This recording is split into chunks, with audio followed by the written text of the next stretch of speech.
एक मित्र ने प्रश्न पूछा है कि जब हम विपश्यना ध्यान करते हैं तो विपश्यना ध्यान में क्या शरीर के अंदर उठ रहे दर्द पूरी तरह से ठीक हो जाते हैं?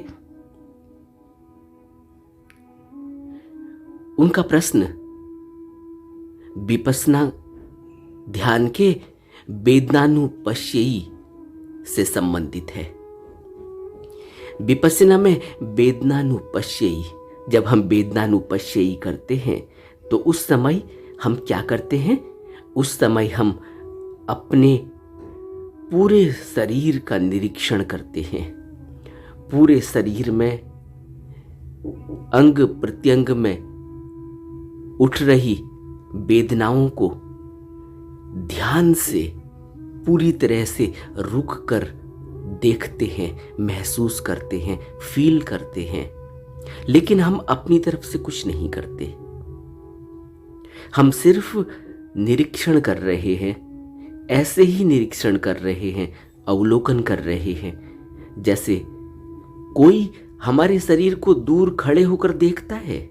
आपने देखा ना, जब हम किसी अपने फ्रेंड से मिलते हैं तब क्या होता है?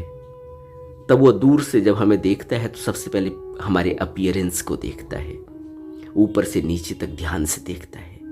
या हम कभी किसी इंटरव्यू में जाते हैं तो आपने देखा होगा कि वहाँ एक साइकोलॉजिस्ट भी बैठा हुआ है, एक टॉप हेड बैठा हुआ है जो आपसे प्रश्न पूछेगा, आपके जॉब से रिलेटेड प्रश्न पूछेगा। एक आदमी और दूसरा बैठा हुआ है जो आपको बीच में टोक कर, बीच में रोक कर प्रश्न पूछेगा। वो यह जानने की कोशिश कर रहा है कि रिदम कितना है। जब एक व्यक्ति को आंसर दिया जा रहा है तो वो बीच में फ्रॉम नोवेयर एक रैंडम प्रश्न पूछेगा आपसे। एक ऐसा व्यक्ति बैठाया होता है। वह क्यों होता है? वह इसलिए होता है ताकि जो रिदम, जिस रिदम में आप दूसरे से प्रश्न का उत्तर दे रहे हो, वो रिदम आपका कितना मेंटेन रहता है। क्योंकि यह तो प्रश्न पूछेगा, आपने इसको भी उत्तर दे दिया। उस व्यक्ति को जो रिदम आपने बनाया हुआ था वो रिदम आपका मेंटेन रहना चाहिए। साइकोलॉजिस्ट पीछे से यह सारी चीजें देख रहा है, आपके अपीयरेंस को देख रहा है, आपकी बॉडी लैंग्वेज को देख रहा है, लेकिन दूर खड़े होकर देख रहा है, सब ऑब्जर्व कर रहा है। उसको कोई लेना देना नहीं कि तुमने क्या किया है, अच्छा किया है या बुरा किया है, क्यों किया है, क्या कमी थी और क्या इसमें नहीं है। उसे आपको बताने और समझाने की ज़रूरत नहीं है। वो तो दूर खड़े होकर आपके पूरे अपीयरेंस का अवलोकन कर रहा है, निरीक्षण कर रहा है। आपके बात करने की स्टाइल को, आपकी बॉडी लैंग्वेज को, आपके कॉन्फिडेंस को बहुत माइन्यूटली ऑब्जर्व कर रहा है। लेकिन दूर खड़े होकर उसका आपसे कोई ऐसा संबंध नहीं है जैसे माँ बाप का बच्चे से होता है। माँ बाप का जब बच्चे से संबंध होता है तो क्या होगा? वो दूर खड़े होकर अवलोकन नहीं करेंगे, ऑब्जर्व नहीं करेंगे, टोक देंगे। यह गलत कर दिया, वो गलत कर दिया, तुम्हें इतनी बार बताया है, तुमने ये कपड़े नहीं पहने, तुम्हें भी ड्रेस सेंस नहीं है, ये नहीं है, वह नहीं है। समझ रहे हैं आप क्या डिफरेंस है? जब दिमाग को हम बीच में लाते हैं तो दिमाग अपना लॉजिक देना शुरू करता है, और जब हम अवलोकन कर रहे होते हैं, जब हम निरीक्षण कर रहे होते हैं, तब हम दिमाग को बीच में नहीं लाते, हम लॉजिक को बीच में नहीं लाते। इस डिफरेंस को बहुत अच्छे तरह से अपने मन में बैठा लेना चाहिए कि हम जो कर रहे हैं उसमें कहीं भी हमारा माइंड काम नहीं कर रहा है, हमारा लॉजिक काम नहीं कर रहा है। हमारे अंदर हमारा माइंड सिर्फ दूर खड़े होकर उसको ऑब्जर्व कर रहा होता है, सियर सिर्फ देखना कर रहा होता है। इसीलिए विपश्यना से पहले हमें आनापान सती का बहुत गहरे में अभ्यास होना चाहिए, नहीं तो विपश्यना नहीं हो पाएगी। इसीलिए विपश्यना से पहले आनापान सती योग को रखा गया। इसको समझना होगा। क्यों रखा गया? क्योंकि मन में उठ रहे सारे ख्याल, मन में उठ रहे सारे विचार, मन में उठ रहे मन की उन आदतों को जो अनावश्यक रूप से लॉजिक देते हैं। आपने देखा ना, आप रोड में चल रहे, चलते चलते किसी के जूते पर आपका ध्यान चला गया। अब आपने देखा कि जूता इसने कैसे पहना हुआ है, जूता साफ नहीं करता है, देखो यह आदमी कैसा है, इसको सेंस नहीं पता, देखो इसने जूते बांधे कैसे हैं, इससे अच्छे तरीके से तो मैं बांधता हूँ, देखो वो जूता खुलने वाला, उसका फीता खुलने वाला है। आप देख रहे हैं माइंड कैसे काम कर रहा है। कोई लेना देना नहीं, आप उस आदमी को जानते नहीं, आपका उस आदमी से कोई संबंध नहीं, आपको रैंडमली आपकी नज़र वहाँ पड़ गई, जहाँ भी नज़र पड़ी वहीं माइंड ने अपने लॉजिक देने शुरू कर दिए। यह हमारी आदत है और यह हमारी आदत बचपन से है। आप समझ रहे हैं कि ध्यान करना आप कितना मुश्किल हो गया है। जो यह प्रश्न उठते हैं ना कि ध्यान इतना मुश्किल क्यों है, जो यह प्रश्न उठते हैं कि ध्यान करते हैं मन नहीं लगता, जो यह प्रश्न उठते हैं कि ध्यान करते हैं लेकिन हमें पता नहीं चलता कि हम कब ख्यालों में और कब विचारों में चले गए, इनके प्रश्नों के कारणों को समझ रहे हैं आप? यह हमारी पूरी जिंदगी की हमारी टेंडेंसी है। हमने मन को इस तरह से बनाया है। दुनिया में 7 अरब से ज़्यादा लोग हैं और 7 अरब से ज़्यादा माइंड है, 7 अरब से ज़्यादा लॉजिक हैं।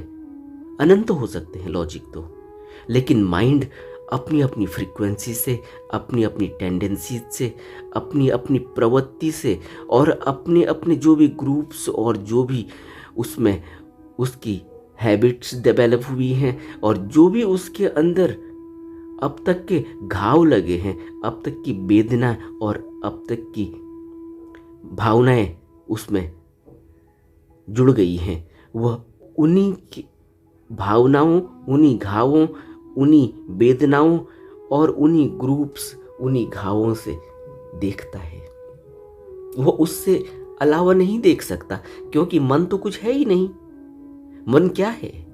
मन आपके विचारों का, आपके प्रभावों का, आपके संस्कारों का, आपकी पूरी पढ़ाई लिखाई, शिक्षा, समाज, घर, परिवार, यार दोस्त और जो कुछ भी आपने अब तक आंखों से देखा, जो कुछ भी आपने अब तक इंद्रियों से अनुभव किया, उस सब का जोड़ जो है उसका नाम मन है। इसी को हम कंडीशन्ड कॉन्शियसनेस भी कह सकते हैं। एक ऐसी कॉन्शियसनेस, एक ऐसी जागरूकता, एक ऐसा जागरण जो ऊपर से थोपा गया है, जिसमें लादा गया है, जिसमें सब कुछ डाला गया है, जिसमें ऊपर से लीपा पोती, ऊपर से लेयर्स लगाई गई हैं। अभी तो हमें पता ही नहीं चला हमारा माइंड है क्या। जब हमें पता चलेगा हमारा माइंड क्या है, उस समय हमें क्या पता चलेगा? उस समय हमें वह पता चलेगा जो बुद्ध कहते हैं, शुद्ध चेतना। जब शुद्ध चेतना विकसित होती है, कहीं से लानी नहीं है, कहीं जाना नहीं है, कहीं कोई खोज नहीं करनी है। जो ये कहा जाता है ना कि हमें को परम लोक की यात्रा करनी है, हमें तो स्वर्ग की यात्रा करनी है, हमें तो ऐसा करना है, वैसा करना है, कुछ नहीं करना, कहीं जाना थोड़ी होता है। सिर्फ अवलोकन करने से, सिर्फ ऑब्जर्वेशन से हम धीरे धीरे लेयर्स के अंदर घुसते हैं, अपने अंदर घुसते हैं, बाहर नहीं। बाहर से तो हम दूर चले जाते हैं।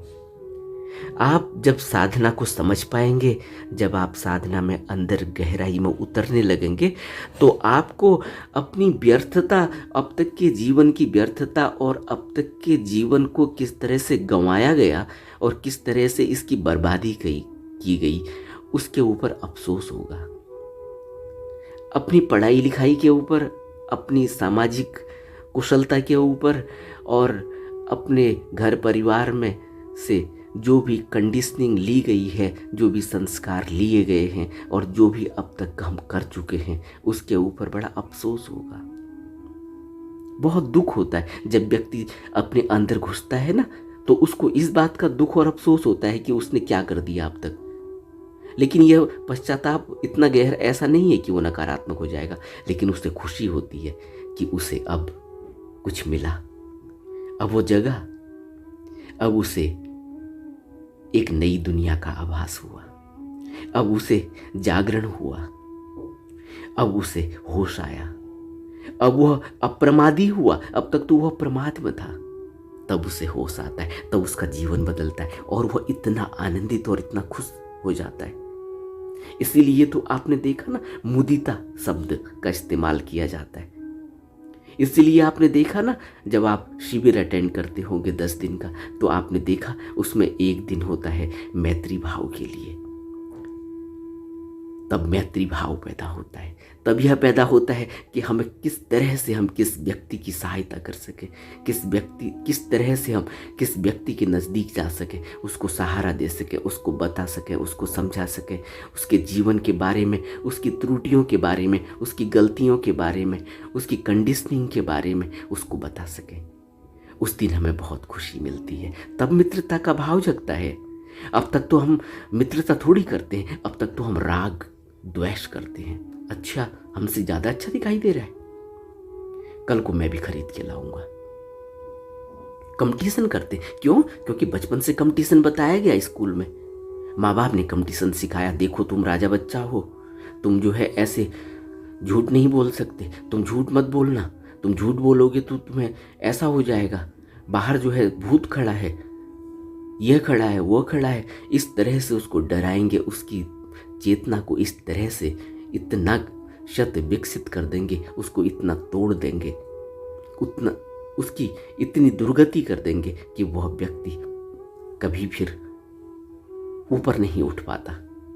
वैसे तो सांसारिक रूप से बहुत ऊपर उठ जाएगा, कंपटीशन करेगा, दूसरे के सर पर पांव रखेगा तो आगे बढ़ेगा, छीनेगा, झपटी करेगा, छीन झपट कर कमाएगा।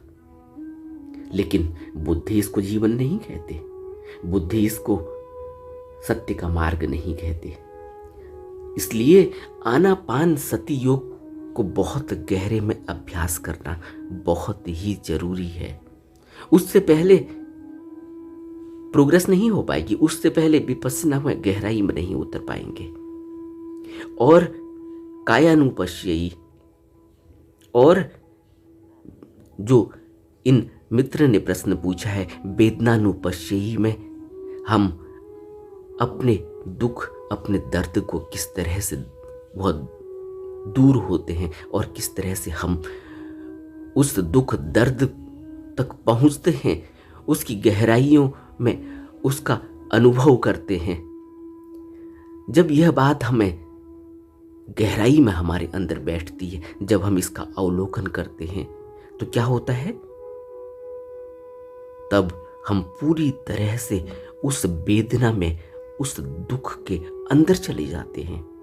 और जितना हम उस वेदना और उस दुख को अनुभव करेंगे, गहराई से अनुभव करेंगे, एक ऐसा पॉइंट आएगा जिस समय हम उस दुख से मुक्त हो जाएंगे। यह एक बहुत बड़ी थेरेपी है। आज वेस्ट में इस पर बहुत ज़्यादा काम हो रहा है। आज बड़े बड़े अस्पतालों में इस तरह के प्रयोग किए जा रहे हैं और प्रयोग में उनको सफलता मिली है। यह एक बहुत बड़ा अनुसंधान का विषय बन चुका है और लोगों को मनोवैज्ञानिक तरीके से उनके दुख दर्द को दूर किया जा रहा है। यह बहुत बड़ी साइंस डेवलप हो चुकी है। तो इन व्यक्ति ने जो प्रश्न पूछा है, यह बहुत सही प्रश्न है। इस पर बहुत काम हुआ है, बहुत किताबें लिखी गई हैं। अगर आप बढ़ पाए, एक किताब है जॉन जिनकबार्ट जिन की, जो इसी पे बेस है कि किस तरह से अनुसंधान चल रहे हैं कि मनोवैज्ञानिक दृष्टि से मनुष्य को उसके दुखों से कैसे मुक्त किया जाए। तो जब आप इस किताब को कहीं मिले आपको, ZINN जिन KABAT कबाट, जिन, ZIN,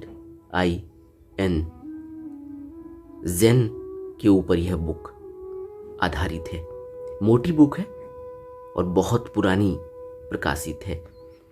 तो अगर आपको कहीं जॉन कबाट जिन की अगर ये किताब मिले, जिन कबाट जिन नहीं है, जॉन कबाट जिन है, JON, जॉन KABAT, कबाट जिन ZIN। अगर आपको यह बुक अगर आप कहीं खोज पाएं, पुरानी किताब है, बहुत जगह शायद नहीं भी मिले, इसमें आप पाएंगे कि किस तरह से कितना अनुसंधान चल रहा है और इस अनुसंधान से कितने लोगों को दुख से, वेदनाओं से, परेशानियों से, कष्ट से, मानसिक दुख से और शारीरिक दुख से मुक्त किया जा रहा है। तो वेदनानुपश्ययी में जब हम गहराई में उतरते हैं तो हमें जो भी वेदना, जो भी दुख, जहाँ जहाँ भी ऑपरेशन हुआ है, जहाँ जहाँ भी पीड़ा उठ रही है, जहाँ जहाँ भी दुख और तकलीफ हुई है, जहाँ जहाँ भी अलग अलग प्रकार की परेशानियाँ मनुष्य को पैदा होती हैं, किसी को गठिया है, किसी को अर्थराइटिस है, अलग अलग प्रकार की पीड़ाएं हैं, मानसिक पीड़ाएं हैं, तनाव है। तो वेदनानुपश्ययी में जब हम गहराई में अंदर घुसते हैं तो हम उस दुख के अंदर घुस जाते हैं और उस दुख को पूरी तरह से सबमर्ज कर लेते हैं, उसको सोख लेते हैं, उसको पूरी तरह से चूस लेते हैं और वह दुख वहां से निकल जाता है। यह बहुत बड़ी साइंस डेवलप हो चुकी है, इस पर बहुत ज्यादा काम किया जा चुका है। लेकिन वेदनानुपश्ययी में गहरे में उतरने में या सारी विपश्यना में, विपश्यना के जो भी 4 भाग हमने इससे पहले जिक्र किया है, जिनका भी वह 4 भाग क्या हैं? वह 4 भाग हैं कायानुपश्ययी। जब भिक्षु अपनी काया का पूरी तरह से निरीक्षण करता है, वह कायानुपश्ययी है। दूसरा वेदनानुपश्ययी, जहां पर सारे दुख सुख या दुख नहीं या सुख नहीं, हम अपनी इस स्थिति को पूरी तरह से अवलोकन करते हैं, इसका निरीक्षण करते हैं, इसको वेदनानुपश्ययी कहा गया। दूसरा है चित्तानुपश्ययी। इस चित्तानुपश्ययी में हम अपने चित्त को देखते हैं और धम्मानुपश्ययी में हम धम्म, अपने अंदर जो सत्य है उस सत्य से साक्षात करते हैं, उसको ऑब्जर्व करते हैं, उसको महसूस करते हैं। यह 4 प्रकार विपश्यना के हैं। इन 4 भागों में हमने विपश्यना को करना होता है।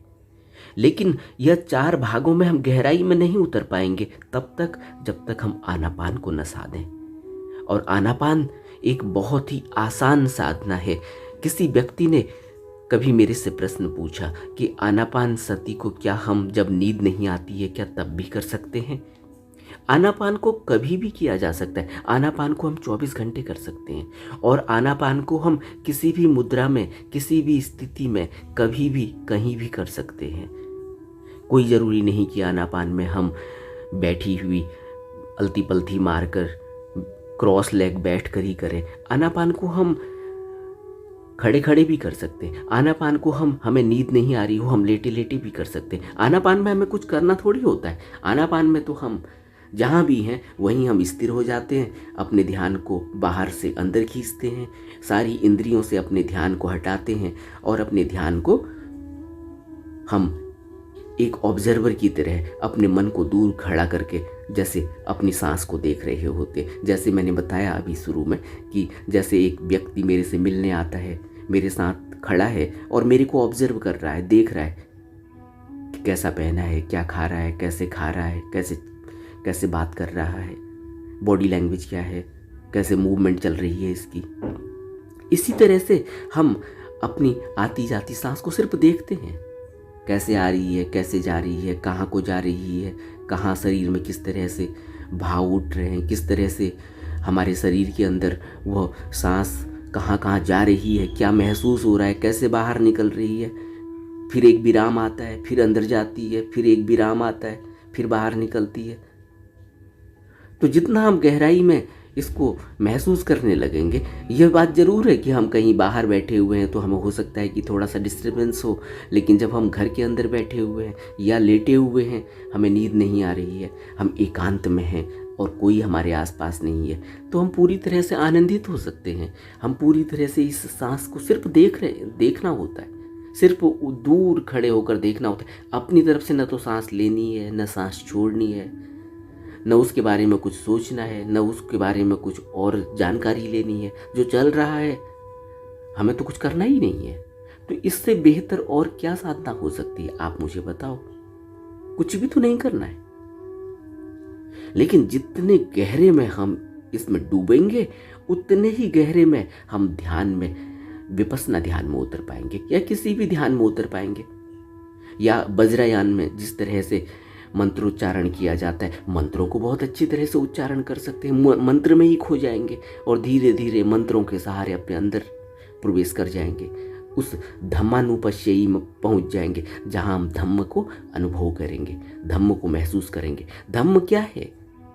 धम्म तो सच है। और सच क्या है? सच को हम कैसे महसूस करते हैं? मनुष्य के अंदर सच क्या है? मनुष्य के अंदर जो सच है, वह सच तो इस सृष्टि का सच है, वह सच तो इस पूरी कायनात का सच है।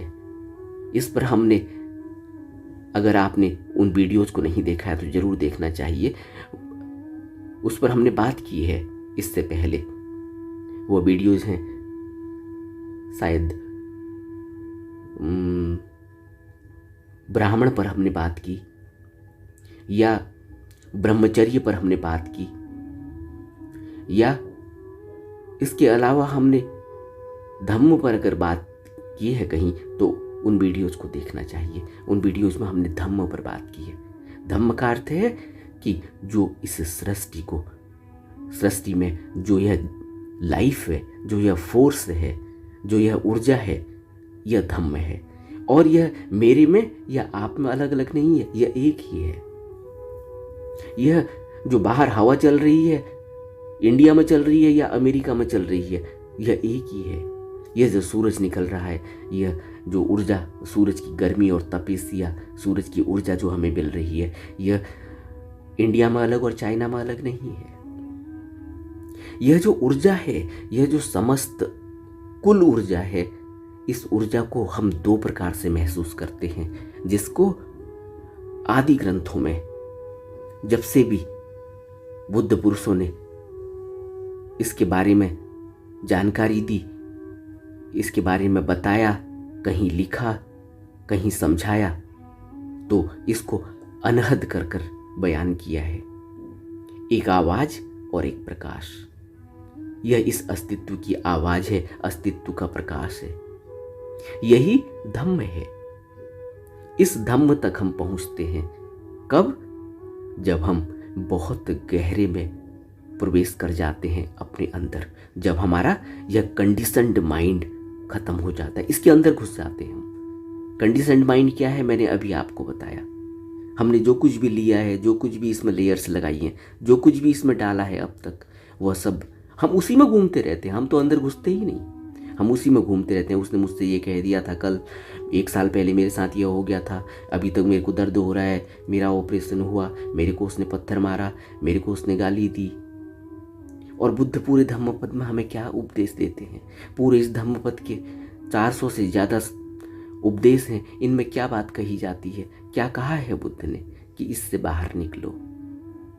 जब तक इससे बाहर नहीं निकलोगे, जब तक इससे मुक्त नहीं होगे, तब तक अपने अंदर नहीं घुसोगे, तब तक उस मन के उस अंदर नहीं घुसोगे जहां शुद्ध चेतना है, जहां धम्म का अनुभव होता है।